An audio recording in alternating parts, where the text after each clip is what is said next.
And this one, how many of you have heard of Dr. John Sanford? Anybody in here? Everybody in this room should have raised their hand. You see how effective the suppression is? Dr. John Sanford was a professor at Cornell University. He and 5 scientists got together a few years back and wanted to find out what the result of the Human Genome Project. You guys heard that? In fact, I heard him mentioning it on the news now with the Ebola thing. Dr. Francis Collins was the head of the team that actually mapped the entire human genome. Guys, that was an absolutely phenomenal scientific achievement. In my lifetime, I think that's probably the most significant for me as a biologist. But have you heard the results of those millions and millions of dollars of your taxpayer money? In fact, when they started that research, they did it with the idea that they were going to cure everything. They were going to cure AIDS, Alzheimer's, old age, you name it. Boy, we'll map the human, just give us money.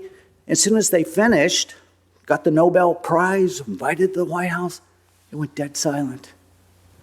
Why is that? Because what they found absolutely stunned the scientific community.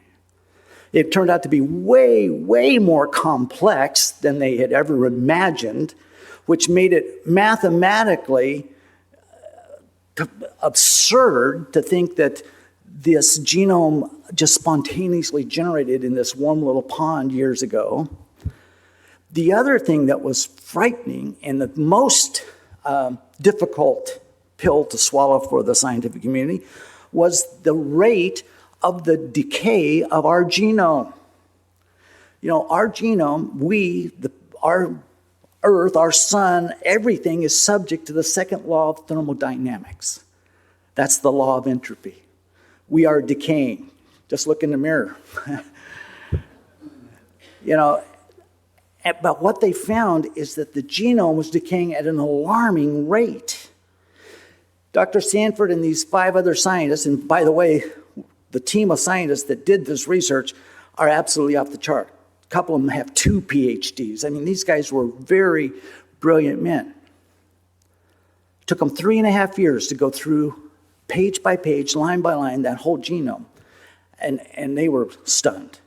What they found is our genome is decaying at a rate of over 100 deleterious, that's detrimental mutations, per person, per generation.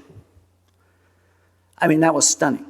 That means that I have 100 more detrimental mutations in my genome than my dad. My son has 100 more than me. That's 200 more than granddad.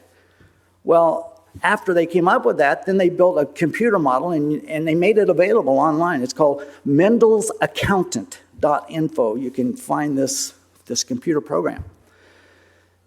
And they modeled it back. They just took, well, if we have 100 mutations, let's see how far back we can go in history to find where the human race started, how far we could go. In every single instance, even cutting it in half, they could not go back more than over about 8,000 years. Or our whole human race would have been extinct by now based on the amount of decay in our genome.